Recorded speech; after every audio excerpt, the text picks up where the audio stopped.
Eu acho que o Sabará ali é interessante o documentário até. Eu acho que é muito bom que se faça isso, o resgate dessa história, porque é uma história bem...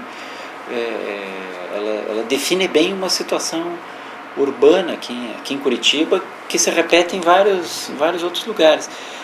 Uma ocupação que vai se dando ao longo do tempo, principalmente de pessoas que vêm de outros locais, né, que não encontram loteamentos, não encontram áreas possíveis de serem ocupadas, acabam se instalando aí nessas franjas, aí, nessas beiradas. O Sabará é um complexo formado de 8 vilas, né? Sendo 3 delas regularizadas pela Coab, Vila Marisa, Sabará e Cruzeiro do Sul, 4 vilas não regularizadas, Alto Marigui, Esperança, Nova Conquista e Eldorado, e uma área de relocação, que é Alto Marigui 2, às margens do Rio Iguaçu.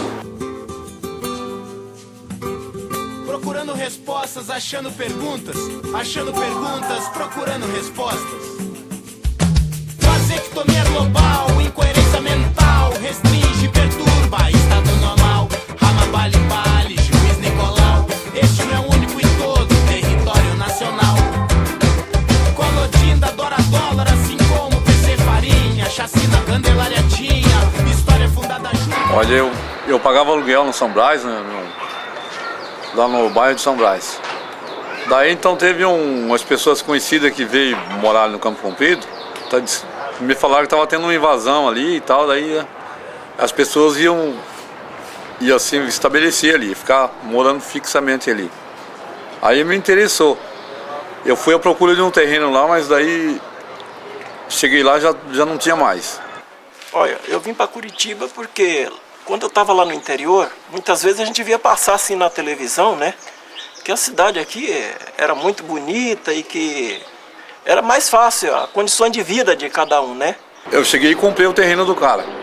Que o cara tinha 2 terrenos, ele tinha invadido 2, né? No caso, tinha um de sobra. Daí ele falou, tem um sobrando aí, eu vendo pra você. Daí eu comprei dele. E daí eu construí uma casa, uma casinha pequena lá. Aí comecei a morar ali. Mas aí o pessoal furaram um poço ali e tal, e inclusive eu ia furar um poço também, mas eles disseram, não precisa. Vamos todos pegar essa água desse poço aqui e depois a gente vê como que faz. Se a gente for ficar fixamente, se a gente for ficar aqui, daí vai entrar água e tudo mais, e esse poço vai ficar inválido, né? Aí a gente ficou morando ali. O ano que a gente terminou a roça para nós, a gente geralmente perdemos tudo lá, né? Passado uns 8 meses mais ou menos, daí o Requião era prefeito na época, ele foi lá e daí disse, olha, não há condições de nós negociar esse terreno aqui com os donos. Os donos eram os Trevisan. E ele falou, esse terreno deles está em ordem, todos os impostos estão tudo pago. E a gente não pode obrigar eles a vender. Então, nós arrumamos outro local para vocês, lá no SIC. Aí deu o endereço para a gente vir ver, falou, já foi feito tudo aí, a infraestrutura, tudo certinho lá, e vocês vão morar lá. Aí eu acabei vindo para cá, para dar guarida para os filhos e também sobreviver. Eu vim pura e simplesmente pensando na subsistência. Aí ele disse, olha, mas para que uma pessoa não pegue um terreno melhor do que o outro e venha falar que foi privilegiado, então nós vamos fazer um sorteio. E aonde você pegar o seu terreno, seja num lugar, numa principal, não sei, vai ser ali. Até foi uma forma muito justa, eu achei. Então fez o sorteio. E o meu deu certo de ser aqui nesse local. A época que o café soltava florada assim, que está parecendo um vestido de noiva, de tão bonito. Aí vi uma geada, que nem a última em 1975, botar tudo por terra, assim, um trabalho de 3, 4 anos. Aí naquela época, falei pro meu pai, olha, agora não dá mais, chega de prejuízo. Precisava parar de pagar aluguel, mas as condições não davam para comprar um terreno assim, né?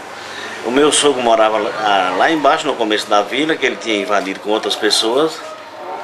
E eu peguei e vim aqui e comprei os direitos de uma pessoa que estava morando aqui nesse terreno. Daí o Requião, ele providenciou várias carretas para trazer o pessoal, porque era tudo casa de madeira que tinha lá. Então as pessoas já traziam as casas, traziam mudança, já chegava, colocava aqui na rua e já começava a trabalhar ali para fazer a casa. Aquilo era batida de martelo dia e noite, as pessoas construindo. E foi difícil no início aí, foi complicado. Quando nós chegamos aqui era um campo limpo, mesmo que fosse um campo de futebol, você só via materialzinho, barraca, criança, e martelo e coragem de lona preta. Quando nós chegamos aqui não tinha luz, não tinha água, né? Não tinha nenhum barraco, né? Então a gente já teve que chegar aqui, chegar e descarregar a mudança na rua.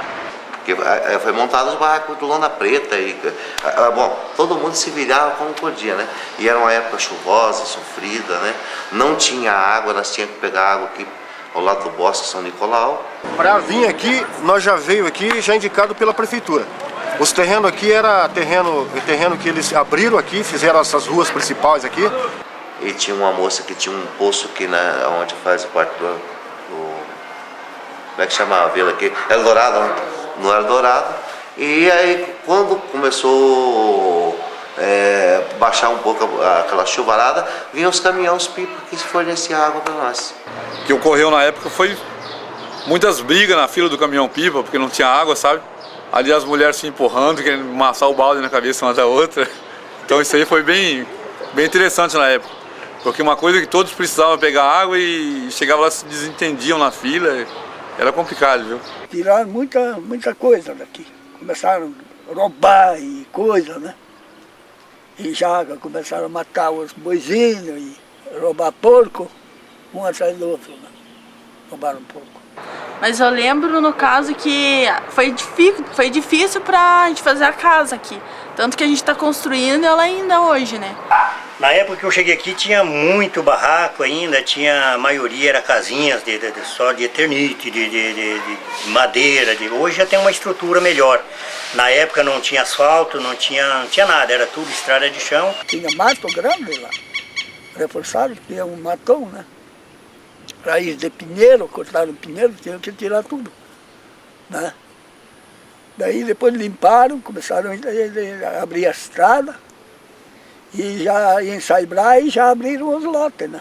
São locais difíceis, né? No início ali da moradia era muito difícil, não tinha infraestrutura nenhuma, mas ao longo do tempo aí, não sei precisar exatamente o tempo, mas ao longo do tempo eles acabaram implantando e se inserindo a maneira, né, possível, se inserindo na cidade. Eu acho que é bem significativo esse mecanismo, esse processo pelo qual essas pessoas se inserem. Lá tem vários relatos, por exemplo, que a instalação da rede de energia elétrica foram os próprios moradores que foram fazer a Copel deixou os postes lá e eles mesmos que fizeram os buracos para colocar os postes. Depois a Copel instalou a rede de energia elétrica, a rede de água também, a mesma coisa, eles mesmos que fizeram as escavações ali para passagem de tubulação. O asfalto fizemos em parceria com a URBS, a prefeitura, né? Nós pagamos a metade e eles arcaram com a outra parte, com a outra metade. As pessoas recebiam a correspondência por essa caixa postal coletiva, já que não existia ali. Hoje acho que até já existe alguns endereços, né? Mas até então não tinha endereço nenhum. A coleta de lixo, havia também o problema da bitola do caminhão. O caminhão não entrava porque tinha ruas excessivamente estreitas, então a necessidade de alargamento. O asfaltamento, hoje ali tem várias ruas que estão asfaltadas. E nós estávamos pagando, eles falam em infraestrutura, né? Pagando luz, essa luz de poste, né? Como é que fala isso? Iluminação pública e mais esgoto, né? E rede de esgoto, sabia? Extensão da linha da linha de ônibus, né? Que também que vinha até ali próximo a Victor Ferreira, Juscelino Kubitschek, né? E a partir dali do outro lado, as pessoas tinham que ir a pé. Hoje ela acaba entrando. Então é interessante como se dá isso ao longo do tempo e através da luta mesmo, né? Se hoje as ruas estão mais calçadas, com asfalto e tal, nada caiu do céu. As famílias pagaram centavo em cima de centavo. Nós não estamos recebendo favores aqui no Sabará. Era uma luta muito grande por causa de ônibus também. Hoje nós temos 3 linhas de ônibus dentro do Sabará, que é o Caiuá Capão Raso, o Sabará e o Vila Marisa. Então tudo isso aí foi conquista da comunidade unida. A única coisa que está faltando para nós agora é a regularização do terreno. Ave Maria com graça, abençoar esta raça. Quem espera alcança, traça, expectativa faça. Observa devasso, um vaso quebrado e explora o artefato histórico, onde o povo pulsa o sangue folclore. Pegue tudo sambeiro, coloque no cesto, ou melhor no samburá. Pegue tudo sambeiro, coloque no cesto, ou melhor no samburá. Galinha bonita, o carro da galinha vai passando aqui na sua rua. Saiu alguns carros de som aí avisando nas ruas que tal dia o Rafael Greca estaria ali de frente ao mercado, que hoje é o mercado Cula, né? E realmente ele esteve. Aí quase todo mundo foi lá e pegou o papel para na outra semana, tal dia, ir lá na Coab. Eles iam mandar os ônibus e realmente mandaram os ônibus. Foi todo mundo lá e assinou os contratos e tal. Daí pra cá, já viu, né? Então o prefeito da cidade na época veio aqui pra... Ele era candidato. Ele era candidato e fez tudo isso aí. E o pessoal foram e assinaram. Um assinou por 5 anos, outros assinou por 10 anos. O candidato venceu a eleição depois. Venceu. A negociação do contrato com a Coab foi organizada através das associações de moradores. Os presidentes chamavam aqui os moradores e falavam assim, olha, a Coab hoje vai assinar um contrato com vocês, desses terrenos que vocês estão morando aqui, vai ser uma parcelinha bem baixinha para cada morador poder pagar, e vocês vão ter o direito à escritura desses terrenos. É que quando a gente começou a pagar, a gente teve que mudar. Nós pagávamos pela SIC na época. Daí depois eles disseram que não era mais para ser pela SIC, era ser a Coab. E isso foi levado mais de... todo o bairro foi para lá para assinar os contratos. Lá com a Coab, teve contrato com 10 anos de duração, 5 anos de duração para ser pago, né? Eu cheguei a atrasar algumas prestações e eles me cobravam juro, né? E faz mais de 5 anos que eu paguei e até agora eu não recebi escritura. E quando eu assinei o contrato lá, constando que eu terminava de pagar e eles me davam a escritura, então... Só que muita gente pagou e foi pagando, quando foi vindo os carnês que começou a alterar os preços, o pessoal não conseguiu com o seu poder aquisitivo continuar pagando, e pararam de pagar. Né?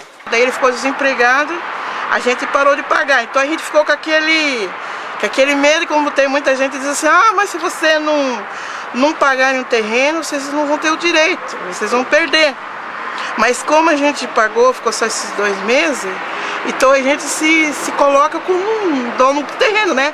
Olha, quando a gente comprou aqui, até a gente pensava que era um terreno legalizado da Coab, mas como a gente comprou, eu já comprei aqui, eu não entrei na época da invasão, eu comprei já de segunda mão, e daí a gente foi para a Coab, fizemos a transferência, fizemos toda a papelada, e acreditávamos que era possível a gente ter um terreno próprio, que fosse da gente. A regularização fundiária é vista como meio de manipulação dos moradores, porque aí você garante que vai regularizar e espera passar a eleição. Na próxima eleição garante de novo que vai regularizar e assim por diante. Então o que existiu foi, na verdade, uma falta de vontade política dos administradores. É a velha política clientelista, né, que é feita com Curitiba, que acontece ainda em Curitiba.